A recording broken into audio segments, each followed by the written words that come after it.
Truck মালিকরা চাইলে বিকল্প অস্থায়ী রাস্তা তিলপাড়া ব্যারেজের পাশে তৈরি করে নিতে পারে, কিন্তু সেক্ষেত্রে কোনো টোল নেওয়া যাবে না, জানালেন অনুব্রত মণ্ডল।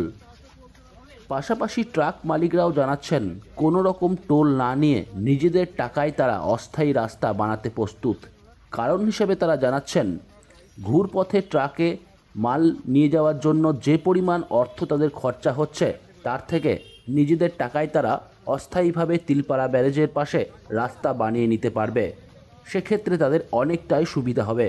শুনুন কি বলছেন অনুব্রত মণ্ডল এবং ট্রাক মালিকরা।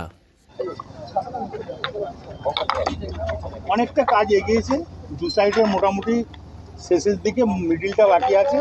এই দু সাইডে জল ছেড়ে দেওয়ার পর মিডিলটাতে কাজ হবে। আমার মনে হচ্ছে খুব তাড়াতাড়ি হয়ে যাবে। আর রাস্তাটার ব্যাপারে বলে দিলাম যে কোনো টোল যদি না তোলে, ট্রাক মালিক এবং যারা পাঁচামি, যারা পাথরের ব্যবসা আছে, তারা যদি করতে চায় আপত্তি নেই, কিন্তু টোল তোলা হবে না। আমরা আগামী দিনে যাতে আমাদের যে এই তিলপাড়া ব্যারেজের যে অবস্থা, এতে কিন্তু আমাদের গাড়ি ঘোড়া একটাও চলছে না, আমাদের সমস্ত ট্রাক বন্ধ আছে। আমরা পেটের দায়ে দিশাহারা, আমরা দিশাহীন। আমরা সবার কাছে গেছি, আমরা মানস ভুইয়া স্যারের সঙ্গেও কথা বলেছি, ডিএম সাহেবের কাছে গেছি, আমাদের সভাধিপতি সাহেবের কাছেও গেছি। আজকে আমি এখানে কেষ্টদার সঙ্গে দেখা হলো আমাদের তিলপাড়া ব্যারেজে, ওনাকেও বললাম আমাদের বক্তব্য হচ্ছে বিকল্প রাস্তা যেন খুব শীঘ্রই ব্যবস্থা করে দেওয়া হোক। এবং আমরা ট্রাক মালিক থেকে একটা প্রপোজাল দিয়েছিলাম, আমাদের সভাধিপতি সাহেব বলেছিলেন জেলা পরিষদ থেকে উনি যদি সম্ভব হয় বিকল্প রাস্তা বানিয়ে দেবেন। যদি বানিয়ে দেয় ভালো, কিংবা আমাদের ট্রাক অ্যাসোসিয়েশনকে দায়িত্ব দিলে আমরা ট্রাক মালিকরা নিজেদের মধ্যেই আমরা নিজেরাই বানিয়ে নেবো। এটা আমরা আমাদের এতটাই প্রবলেম হচ্ছে, আমাদের এত বেশি খরচ হচ্ছে অন্য রাস্তা দিয়ে গিয়ে, আমাদের অবস্থা খুব খারাপ, আমাদের গাড়ি ঘোড়া চলছে না, 3 দিনে অ্যাক্টিভ হচ্ছে, অ্যাভারেজ গড়ে আমাদের 1,500 টাকা রোজগার হচ্ছে পার ট্রাকে। কিন্তু এক একটা ট্রাকে আমাদের মোটামুটি ইএমআই আছে, ইনস্টলমেন্ট আছে 1 লাখের ওপরে, তারপরে পেপার মেনটেন্স করতে, ট্যাক্স, পারমিট এবং বিভিন্ন রকম ফিটনেস যেগুলো আছে, ইন্স্যুরেন্স মেনটেন করতেই খরচ লেগে যায় আমাদের মাসে 26 থেকে 27 হাজার টাকা।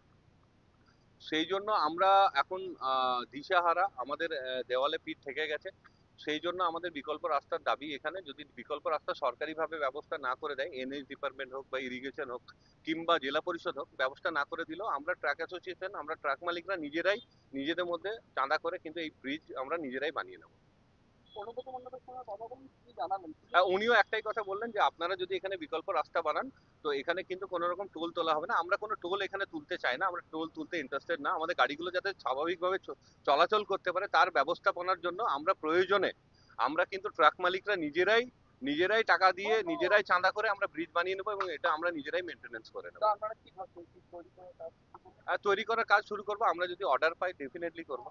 আমাদের যদি অর্ডার, আমার নাম আনাস আহমেদ, বীরভূম জেলা ট্রাক অ্যাসোসিয়েশন সাধারণ সম্পাদক এবং federation of West Bengal truck operator association যুগ্ম সম্পাদক। ধন্যবাদ।